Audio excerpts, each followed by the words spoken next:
ఇక తనకేం కావాలో కాంగ్రెస్ హైకమాండ్ కు తేల్చి చెప్పారు ఎమ్మెల్సీ జీవన్ రెడ్డి. తనకు సమాచారం ఇవ్వకుండా ఎమ్మెల్యే సంజయ్ను చేర్చుకోవడంతో రేగిన పంచాయతీకి తెరపడే ఛాన్స్ ఉంది.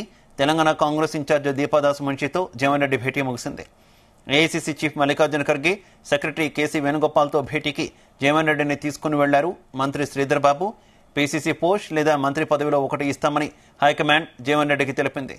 దీనికి జీవన్ రెడ్డి అంగీకరిస్తారా లేదా ఆయన అడుగుతున్న శాఖ ఇస్తారా ఇవ్వరా అనేది తెలియాల్సి ఉంది.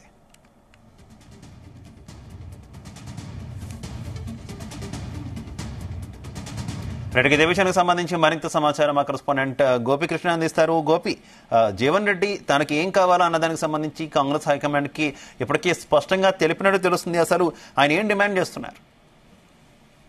అయితే Jagtial MLA BRS MLA Sanjay Kumar ఇటు కాంగ్రెస్ లో చేరికపై మాత్రం జీవన్ రెడ్డి గత 2 రోజులుగా అధిష్టానపై ఇటు సీరియస్ ఉన్న విషయం తెలిసింది. అయితే ఈ నేపథ్యంలో దాదాపు ఇటు మంత్రి శ్రీధర్ బాబు కావచ్చు, స్థానిక మంత్రులు ఉప ముఖ్యమంత్రి అయిన బట్టి విక్రమార్క కావచ్చు, ఈ జీవన్ రెడ్డితో చర్చలు జరిపారు. అయితే నిన్న పూర్తి స్థాయిలో చర్చలు జరిపిన అనంతరం మాత్రం రాజీనామాకు వెనక్కి రాని జీవన్ రెడ్డితో ఇటు అధిష్టానం డైరెక్ట్ గా భేటీ అయ్యేందుకు కూడా జీవన్ రెడ్డిని ఢిల్లీకి పిలిపించారు. ఈ నేపథ్యంలో ఈ రోజు ఉదయం మంత్రి శ్రీధర్ బాబుతో బట్టి విక్రమార్క కూడా ఢిల్లీ అధిష్టానంతో ఈ విషయం జరిగిన విషయాలను చెప్పినట్టు కూడా తెలుస్తుంది. అయితే అనంతరం మాత్రం మధ్యాహ్న సమయంలో జీవన్ రెడ్డిని ఢిల్లీకి పిలిపించుకున్న అధిష్టానం చర్చలు మాత్రం అతనితో ఇప్పుడే ఇటు తెలంగాణ ఇన్ఛార్జి ఉన్న దీర్ఘదాస్ మున్షితో భేటీ అయ్యారు. ఇటు శ్రీధర్ బాబుతో పాటు ఇటు జీవన్ రెడ్డి, అల్లూరు లక్ష్మణ్ కుమార్ ఇటు తెలంగాణ ఇన్ఛార్జ్ గా ఉన్న దీర్ఘదాస్ మున్షితో భేటీ అయ్యారు. పూర్తి స్థాయిలో మాత్రం గత తనకు సంబంధించిన జరిగిన పరాభవాన్ని మాత్రం ఆ అధిష్టానం ముందు ఉంచినట్టు కూడా తెలిసింది. అయితే ఎమ్మెల్యే సంజయ్ కుమార్ జైన్ చేసుకోవడానికి కారణాలేంటి, దానికి గత 40 సంవత్సరాలుగా పార్టీకి కట్టుబడి ఉన్న తన వైఫల్యం ఏమైనా ఉందా అంటూ కూడా జీవన్ రెడ్డి అధిష్టానానికి ప్రశ్నించినట్టు కూడా తెలిసింది. అనంతరం కూడా పూర్తి స్థాయిలో తనకు చెప్పకుండా ఎమ్మెల్యేని జైన్ చేసుకోవడానికి కారణాలు కూడా స్పష్టంగా తెలిపాలని కూడా జీవన్ రెడ్డి చెప్తున్నారు. అయితే 40 సంవత్సరాల పార్టీలో ఉన్నంతసేపు ఏం అధిష్టానం చెప్పినట్టు విన్నానా లేదా అంటూ కూడా ప్రశ్నించినట్టు కూడా మనకు తెలుస్తుంది. పూర్తి స్థాయిలో మాత్రం తనను ధిక్కరిస్తే మాత్రం తను అధిష్టానం ఏ విధంగా చెప్తే ఆ విధంగా నడుచుకుంటారని కూడా చెప్పిన పరిస్థితి అయితే ఉంది. పార్టీ ఫిరాయింపుల విషయంలో మాత్రం ఇటు మేనిఫెస్టోలో పెట్టిన విధంగానే నేను ప్రశ్నిస్తున్నట్టు కూడా ఆయన చెప్పినట్టు కూడా తెలుస్తుంది. అయితే పూర్తి స్థాయిలో తనకు జరిగిన అవమానాన్ని దాన్ని అధిష్టానం ఏ విధంగా ముందుకు తీసుకెళ్తుందనేది వేసి చూడాల్సిన పరిస్థితి ఉంది. అయితే అధిష్టానం మాత్రం ఇప్పటికే ఇటు పిసిసి లేదా మంత్రి పదవిలో ఏదో ఒకటి దాదాపు ఖరారయ్యే అవకాశాలు అయితే కనిపిస్తుంది. దీనిలో ఇటు జీవన్ రెడ్డి దేని వైపు మొగ్గు చూపుతారన్న విషయం కూడా తెలియాల్సింది. అయితే గతంలో అయితే గోపి మరో పక్క పిసిసి పోస్ట్ కోసం చాలా మంది ఆశావహులు ఉన్నారు. ఎక్కువ పెద్ద లిస్టే కనిపిస్తుంది పిసిసి పోస్ట్ కోసం. మరోవైపు ఇటు రేవంత్ రెడ్డి కూడా తనకు సంబంధించినటువంటి వ్యక్తులు తనకు సన్నిహితులకే ఈ పోస్ట్ ఇవ్వాలని చూస్తున్నారనేటటువంటి ఇప్పించుకోవాలని చూస్తున్నారనేటటువంటి వార్తలు వస్తున్నాయి. ఈ నేపథ్యంలో జీవన్ రెడ్డికి ఒకవేళ కాంగ్రెస్ హైకమాండ్ ఇస్తే ఆయన అంగీకరిస్తే ఏ రకంగా ఉంటుంది వాతావరణం? అయితే గతంలో కూడా ఇటు జీవన్ రెడ్డికి పిసిసి ప్రెసిడెంట్ అనేది ఇచ్చే అవకాశం అయితే దాదాపు కనిపిస్తుంది. అయితే గతంలో కూడా ఇచ్చేది పిసిసి ప్రెసిడెంట్ కు సంబంధించి పూర్తి స్థాయిలో మాత్రం జీవన్ రెడ్డి దాన్ని వ్యతిరేకించారు. అయితే అప్పుడు మాత్రమే రేవంత్ రెడ్డి పేరు అనేది బహిర్గతమైనట్టు కూడా మనకు తెలిసింది. అయితే అప్పుడు జరిగిన మళ్ళీ కూడా పిసిసి పదవి కూడా ఇచ్చే ఆలోచన ఉన్నప్పటికీ కూడా దాన్ని నిరాకరించే ఆలోచన కూడా దాదాపు జీవన్ రెడ్డి కనిపిస్తుంది. ఎందుకంటే దాదాపు జీవన్ రెడ్డి వ్యక్తి పూర్తి స్థాయిలో నియోజకవర్గానికి పరిమితమై జగిత్యాలను విడిచిపెట్టే ప్రసక్తి లేదంటూ కూడా చెప్తున్న పరిస్థితిలో మాత్రం పిసిసి పదవి ఇస్తే మాత్రం అతను తీసుకునే అవకాశం దాదాపు లేనట్టే అనిపిస్తుంది. పూర్తి స్థాయిలో మాత్రం భేటీ అయిన అనంతరం మాత్రం మంత్రి పదవి అయితే ఎక్కువ మొగ్గు చూపే అవకాశం కూడా మనకు కనిపిస్తుంది. అయితే రేవంత్ రెడ్డి కూడా పిసిసికి సంబంధించి తన అంశాలకి ఇప్పించుకోవాలనే ప్రయత్నం చేస్తున్న నేపథ్యంలో మాత్రం మిగతా దాదాపు సీనియర్ నేతలు చాలా మంది ఉన్న నేపథ్యంలో మాత్రం జీవన్ రెడ్డికి దాదాపు పిసిసి ఇస్తానని చెప్పేసి దాదాపు అధిష్టానము పూర్తిగా ఏకీభవిస్తున్న నేపథ్యంలో ఈ జీవన్ రెడ్డి దాన్ని ఏ విధంగా ముందుకు తీసుకెళ్లి స్వీకరిస్తారా లేదా అన్నది కూడా మనకు తెలియాల్సిన అవసరం అయితే ఉంది. అయితే ఈ భేటీ దీదాస్ మున్షితో మాత్రం ప్రస్తుతం అయితే భేటీ ముగిసిందని చెప్పొచ్చు. అయితే అనంతరం ముగ్గురు ఇది శ్రీధర్ బాబుతో పాటు అడ్లూరు లక్ష్మణ్ కుమార్, జీవన్ రెడ్డి తనకు జరిగిన పరాభవంతో పాటు 10 సంవత్సరాల కాలంలో ఎమ్మెల్యే సంజయ్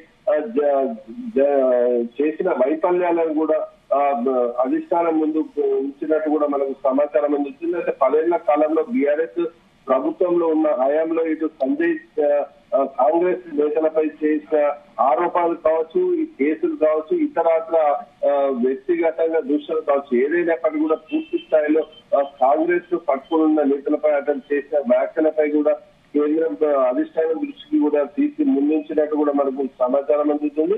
అనంతరం మాత్రం ఇప్పుడు కేవీ వేణుగోపాల్ తో పాటు పూర్తి స్థాయిలో కేవీ వేణుగోపాల్ తో పాటు భేటీ అయిన అనంతరం మాత్రం ఇటు సోనియా రాహుల్ తో కూడా భేటీ అయ్యేందుకు కూడా అవకాశం ఉన్నట్టు కూడా మనకు సమాచారం అందుతుంది. ఇప్పుడు దీదాస్ మున్సిపల్ కలిసి ఇటు శ్రీధర్ బాబుతో పాటు జీవన్ రెడ్డి, అల్లు లక్ష్మణ్ కుమార్ కూడా ఇటు కేవీ వేణుగోపాల్ దగ్గరికి వెళ్ళినట్టు కూడా మనకు సమాచారం అవుతుంది. మరి కాసేపట్లో 9 గంటల ప్రాంతంలో కూడా నేతతో కేవీ వేణుగోపాల్ తో భేటీ అయిన అనంతరం మాత్రం సోనియాతో కూడా భేటీ అయ్యే అవకాశం అయితే మనకు కనిపిస్తుంది. అయితే అధిష్టానం జీవన్ రెడ్డికి నచ్చజెప్పే ప్రయత్నం చేస్తూ రాజీనామాకు దాదాపు తగ్గినట్టే అనిపిస్తుంది. దాదాపు నిన్న 2 రోజులుగా రాజీనామా చేస్తున్న ఈ జీవన్ రెడ్డి రాజీనామా చేస్తానన్న జీవన్ రెడ్డి పూర్తి స్థాయిలో అధిష్టానం చెప్పినట్టు నడుచుకుంటానని చెప్పిన నేపథ్యంలో మాత్రం దేనికి హామీ కూడా వేచి చూడాల్సిన ఉంది. Okay, right, thank you.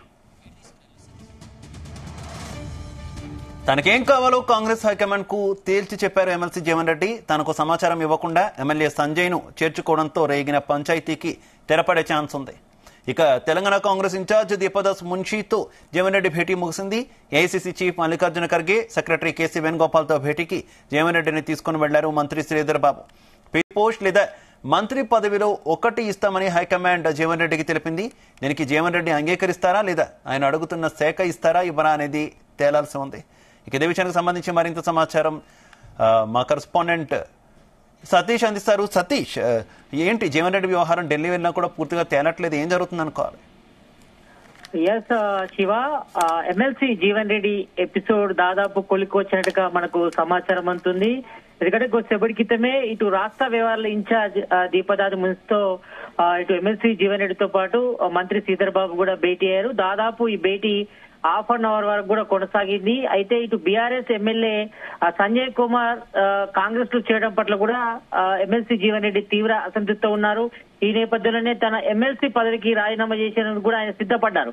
ఈ నేపథ్యంలోనే హైకమాండ్ ఇటు ఢిల్లీకి రావాలని కూడా ఆయనకు ఫోన్ చేసింది. కొద్దిసేపటి క్రితమే ఇటు రాష్ట్ర వ్యవహారాల ఇన్ఛార్జ్ దీపదాస్ మున్సితో కూడా ఎమ్మెల్సీ జీవన్ రెడ్డి భేటీ అయ్యారు. ఈ భేటీలో మంత్రి శ్రీధర్ బాబు కూడా పాల్గొన్నారు. అయితే తన నిర్ణయం ఏంటనేది కూడా దాదాపు ఎమ్మెల్సీ జీవన్ రెడ్డి హైకమాండ్ కూడా చెప్పినట్టుగా తెలుస్తా ఉంది. కొద్దిసేపటి క్రితమే ఇటు మంత్రి శ్రీధర్ బాబు వెహికల్లో ఎమ్మెల్సీ జీవన్ రెడ్డి కూడా ఏఐసీసీ పెద్దలతో మాట్లాడిన కూడా వెళ్లారు. AICC general secretary KC Venugopal తో పాటు ఏఐసీసీ చీఫ్ మల్లికార్జున్ ఖర్గేతో ఎమ్మెల్సీ జీవన్ రెడ్డి భేటీ అవుతారు. భేటీ అయిన తర్వాత మరి తనకు మంత్రి పదవి ఆఫర్ చేసినట్టుగా మనకు సమాచారం ఉంటుంది. అదేవిధంగా ఒకవేళ మంత్రి పదవా లేకపోతే టీపీసీ ఇవ్వాలన్నది కూడా తను అడిగినట్టుగా తెలుస్తోంది. మరి దీనిపై హైకమాండ్ ఏ రకంగా నిర్ణయిస్తుందో మరి చూడాలి. ఎందుకంటే గత 40 ఏళ్లుగా కాంగ్రెస్ లో జీవన్ రెడ్డి చాలా కీలక నేతగా ఉన్నారు. ఇటు ప్రతిపక్షంలో ఉన్నప్పుడు గానీ ప్రతిపక్షం లేనప్పుడు గానీ ఆయన వ్యవహార శైలి మాత్రం ఒకే రకంగా ఉంది. కాబట్టి ఆయన కీలక నేతగా ఉన్నారు. ఎమ్మెల్సీ జీవన్ రెడ్డి గతంలో మంత్రికి కూడా పనిచేశారు. కాబట్టి మరి ఇప్పటికే ఇటు 3 రోజులుగా సీఎం రేవంత్ రెడ్డి కూడా ఢిల్లీలో ఉన్నారు. ఇటు కేబినెట్ ఎక్స్పాన్షన్ కూడా చేసేందుకు కూడా సిద్ధమవుతున్నారు. కాబట్టి జూలై 1st వీక్ లో కూడా కేబినెట్ విస్తరణ ఉంటుందని కూడా మనకు సమాచారం ఉంది. కాబట్టి మరి ఒక 6గురికి కూడా బెడ్స్ కూడా ఇంకా కన్ఫర్మ్ కావాల్సింది. ఎందుకంటే సీఎం రేవంత్ రెడ్డి ప్రమాణ స్వీకారం చేసినప్పుడు ఆయనతో పాటు 11 మంది మంత్రులుగా ప్రమాణం చేశారు.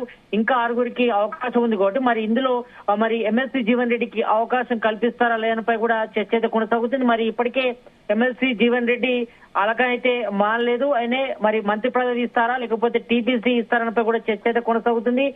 మరి కాసేపట్లో దీనిపై ఒక క్లారిటీ వచ్చే అవకాశం అయితే కనిపిస్తుంది. కొద్దిసేపటి క్రితమే ఇటు రాష్ట్ర వ్యవహారాల ఇన్ఛార్జ్ దీపదాస్ మున్సి కూడా మాట్లాడారు మీడియాతోని. అయితే తమ పార్టీలో ఎవరు కూడా అసంతృప్తితో లేరు.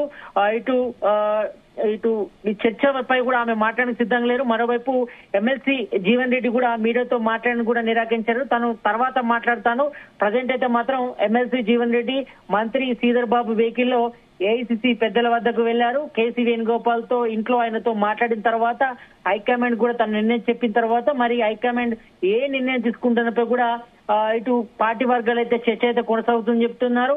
మరి ఆయనకు సంస్థ కాల్పాలను కూడా ఇప్పటికే డిప్యూటీ సీఎం మల్లు బట్టి విక్రమలు కూడా చెప్పారు. ఎందుకంటే చాలా సీనియర్ నాయకులు, మోస్ట్ సీనియర్ నాయకుడు ఉన్నారు ఎమ్మెల్సీ జీవన్ రెడ్డి కాబట్టి మరి ఆయన మంత్రి పదవి ఆశిస్తున్నారు అన్నట్టుగా తెలుస్తోంది. మరి మంత్రి పదవి ఇస్తారా లేకపోతే టీపీసీ కట్టబెడతారన్నపై కూడా చర్చ అయితే కొనసాగుంది కాబట్టి వీటన్నిటికీ ఫుల్ స్టాప్ పడాలంటే మాత్రం ఈ రోజు నైట్ వరకు ఒక క్లారిటీ వచ్చే అవకాశం అయితే కనిపిస్తుంది శివ. మరి ఇప్పటి వరకు అయితే మంత్రి శ్రీధర్ బాబు వెహికల్ లో ఎమ్మెల్సీ జీవన్ రెడ్డి ఏఐసిసి పెద్దల వద్దకు వెళ్లారు. వెళ్లిన తర్వాత వాళ్ళతో మాట్లాడిన తర్వాత తన నిర్ణయాన్ని కూడా ప్రకటించారు కాబట్టి మరి దీనిపై మరి హైకమాండ్ ఏ నిర్ణయం తీసుకున్నప్పుడు కూడా ఇటు కాంగ్రెస్ పార్టీ వర్గాలు అయితే ఆ టాపిక్ గా మారిందని చెప్పుకోవచ్చు శివ.